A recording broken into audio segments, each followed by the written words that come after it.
Throughout his career, he has led innovation across diverse industries. Kevin, over to you. Thank you. I thought you were going to go.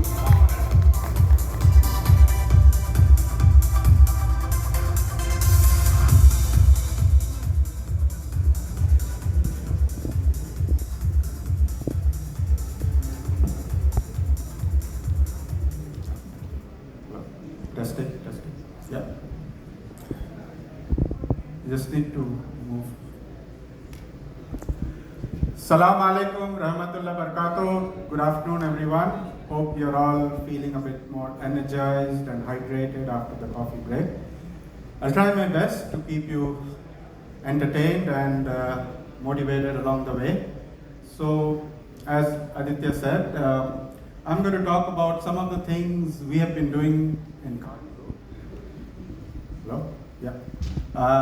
This is a company, I don't know, maybe everyone is familiar. It's a 135 years old company based in the Middle East, started its journey in Bahrain, and then we moved across the region. Right now, I'm heading the transformation and AI for this legacy organization.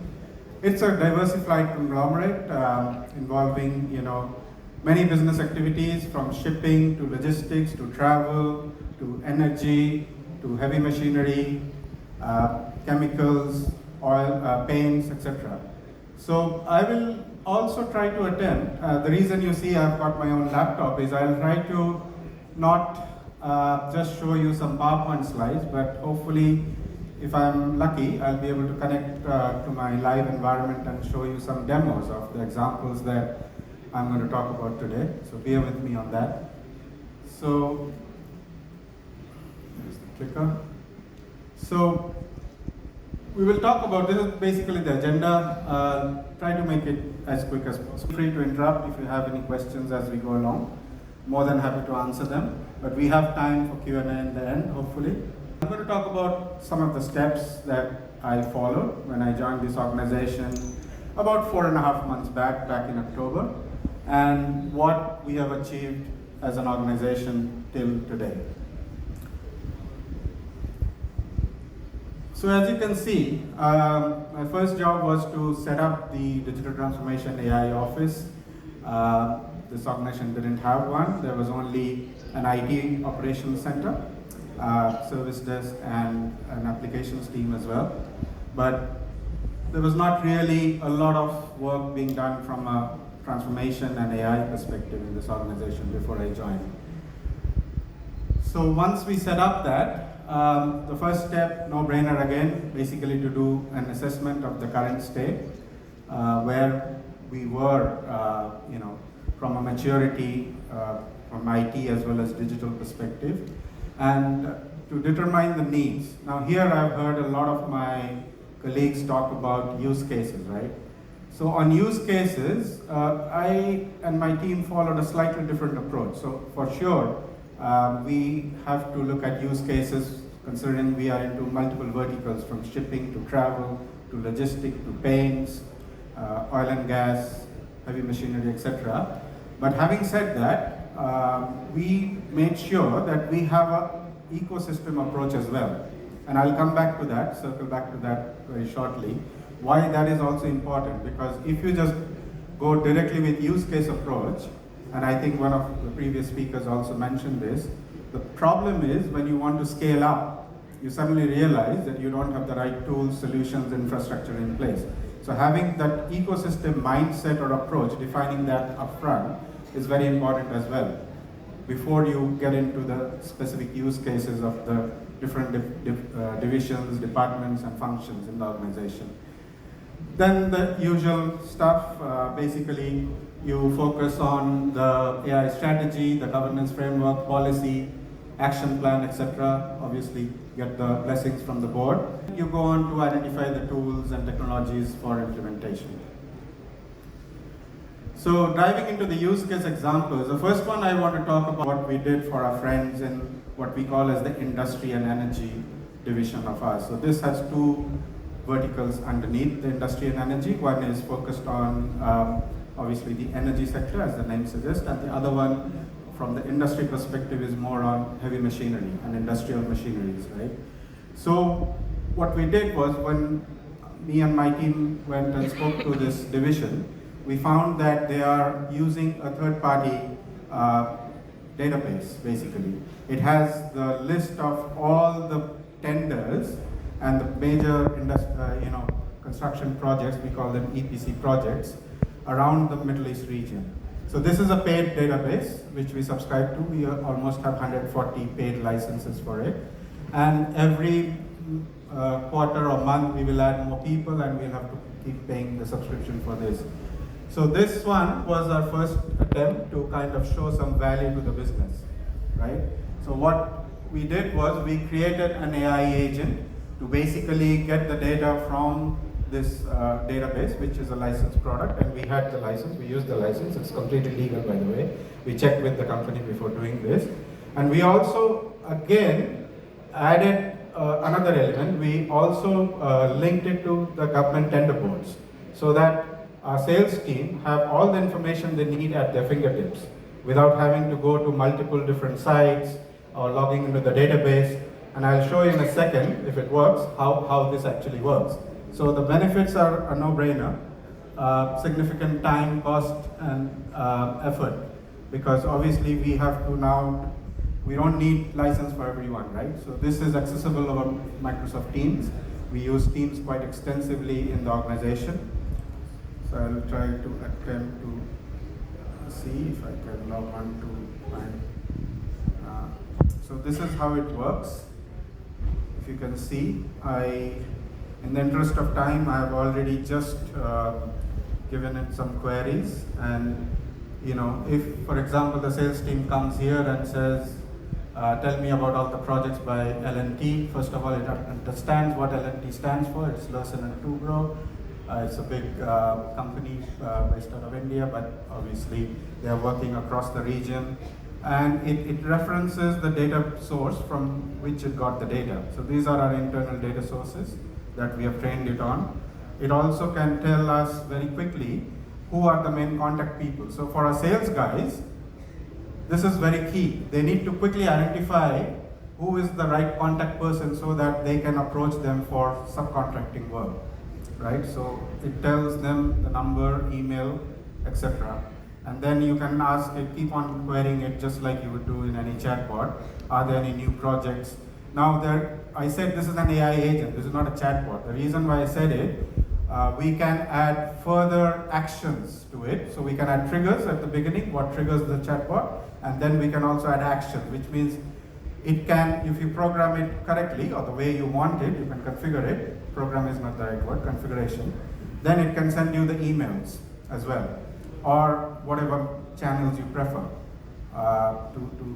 based on the alerts you set it up right. So this is one of them. I'll jump back to my presentation.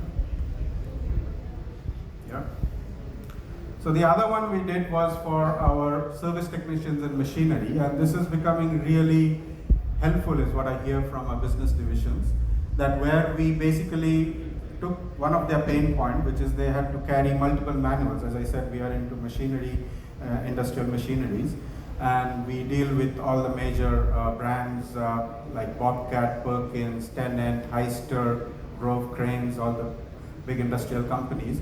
And these products have a lot of service manuals in PDF formats usually. And when service technicians go to service them, after we sell them as part of the service contract, they have to carry all these paper manuals with them, or even as in a USB stick, plug it to their laptop and find the answer to the problem they are trying to solve. So this agent does again what it says. Basically, you can query it, you can upload a photo to it, and we'll see that very shortly. And it can find the reference to what that photo stands for from the user manual and give them the answer in their fingertips.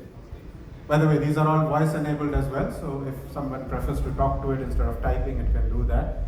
It can analyze images as well, and it supports multiple languages, about 40 odd languages. So whatever the technician is comfortable in, Hindi, Arabic, Urdu, doesn't matter. So just very quickly, I will go back to this, and if you see how this looks like, So again, I just did some queries, so you can maybe upload this circuit diagram and you can just say, can you explain this image? It takes a little bit of time, it checks where this image is, so it is in a PDF document and it tells you what this image is about. So this is quite helpful, I've been told by the service team that, again, this is another image. You can see it has multiple languages within it, some in English, some in Chinese, because this product is from China. It's a brand called Arkwell. So it can translate that, obviously, it has that capability. And you just have to upload the image and say, explain this, right? And then if you are stuck with kind of trying to do a static test, I'm not the expert on the actual mechanisms of the static test, but apparently this is something they do when they go to service a welding machine. It's a rover tractor, it's a brand called rover tractor, and if the technician wants to know how to run this static test, it tells you the response and it gives you the reference where it got that from. So this we have got a lot of good feedback. Couple of other things, I don't want to spend a lot of time because I'm running out of time. So again, these are some point solutions, right? We were thrown up this challenge by our HR team. So one of the challenges they faced is they have a HR management system. We are using Adrenaline, a product called Adrenaline, but this doesn't have this particular thing. Now what problem they were trying to solve is, one is they are getting a list of CVs already pre-filtered from say LinkedIn or Naukri, whatever they are using, but still they need to do further analysis. So this tool helps them to do that. But the major big selling point of this tool is that after the initial interview and all, they went for psychometric testing, right? So psychometric reports usually is given by a third-party company, and they have to then see how the psychometric analysis result matches up with the job description or the candidate profile they are looking for. So this tool, very quickly, you can see, you upload the job description here.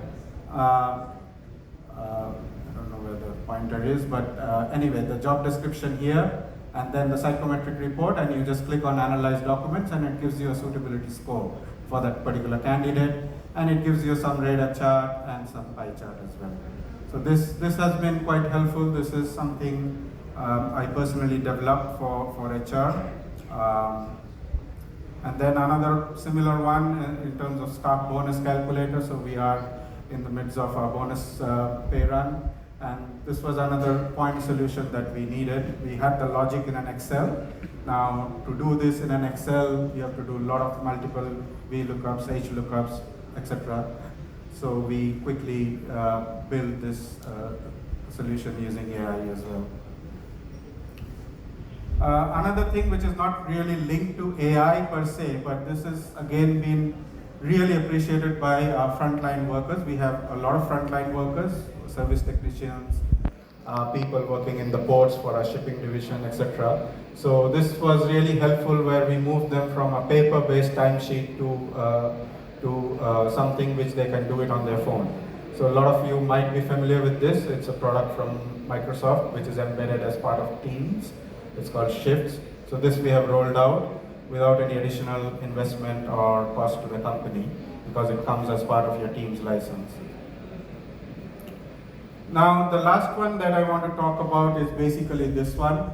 So this one has been quite a game changer for us. So we have just forayed into the e-commerce world, launching a store for our machineries division to sell spare parts, for original spare parts from the equipments that we sell to our customers. So this is not another chatbot, right? So the difference is, this is actually what you see up there is an AI agent. And the difference with the chatbot is that it acts like basically your buddy, your assistant, which basically, in a tacit way, helps you to shop and buy. Think of it like the assistants that you see in a physical retail store. The shop assistants. If you are trying to find a particular brand, a particular size, or a particular color, you would take the help, and they will lead you directly to that point. So this is exactly like that. So if you can see, it is tacitly trying to tell you to click on this button, shop now, but it is helping you to kind of do a lot of other things, price comparison and all. Now let's see if this works. Sorry.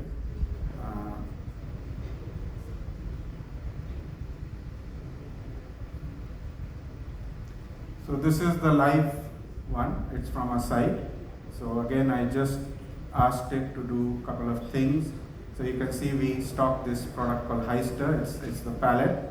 And basically it is telling me, I just asked it the question, show me the Heister pallets you have in stock. So then if I click on, say, a 3-ton model, it types and it will slowly try to help me decide which is the right model I want to buy. So there you go, it tells you in real time, this is the pallet which is 3 tons. I can either shop now or I can see more features. I can look at the technical specs about it before I make a decision to buy. So this I think is quite unique that we have gone live with. You can look at the warranty info, the operational use before you make a decision to buy. So it's in a way gently nudging you to kind of make the buying process seamless and easier, right? So I'm out of time, so I will go back to my slides. So any question and answer? I know time is up, but maybe Adi, can I take one question, or if there is any question, happy to take it. No? Amazing presentation. Thank you.